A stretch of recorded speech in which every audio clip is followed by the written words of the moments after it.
Okay, here we are at Calamigos Ranch in Malibu. We're at the main house today, and we're starting with the ceremony area.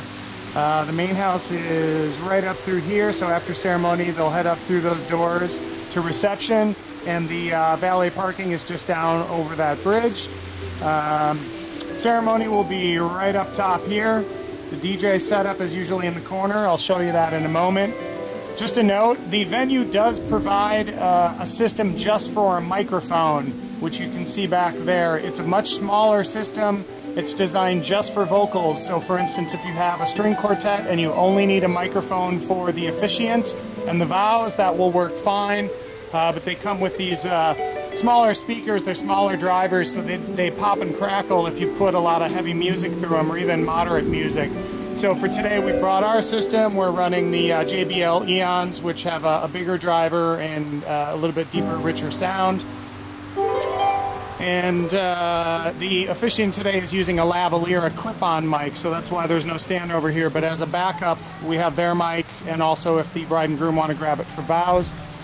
We always tape down our cable runs because the groomsmen will be entering from right up through here. And we're nestled back here in the corner. We'll have a clear line of sight down to the wedding coordinators. They can cue us so that we can see when the processional is about to start to play the proper music in the correct order.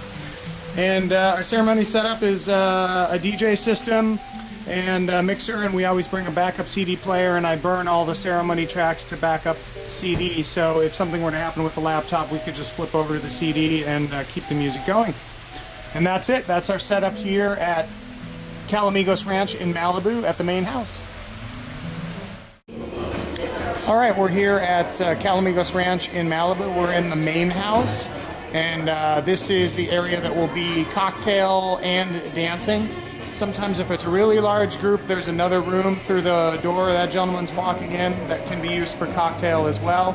But tonight, they've got the bar in the corner here, so once people come in from reception, which will be, come in from ceremony, which will be over there, they'll hang out in this general area, and then they'll open the doors and move them into the dining room. This is our setup, pretty standard 2-speaker system, and we always make sure to take care with our cable runs, especially even on the sides, because I've seen parties where a guest will approach the DJ from the side, and if it's a female and she has heels, she could get tangled up in the cabling and take a tumble. But that's our system, and then we've run cabling down and dropped a speaker into the reception area where dinner will be. Right up in the corner here, and this will feed the area here for toast and dinner music. If music is really, really important and you want to be sure that you hear all your dinner selections and toasts, then we would sometimes recommend also putting another speaker down on the far end. The other thing with just one speaker in here is that it'll be loud to the people at the first couple tables in order for it to be loud enough to reach the people at the far end of the room, which is why we sometimes recommend doing 2 speakers. But tonight we've got one here, and it's up high, so hopefully it'll bounce down and hit the whole room. And that's it. That's our setup here at Calamigos, Malibu.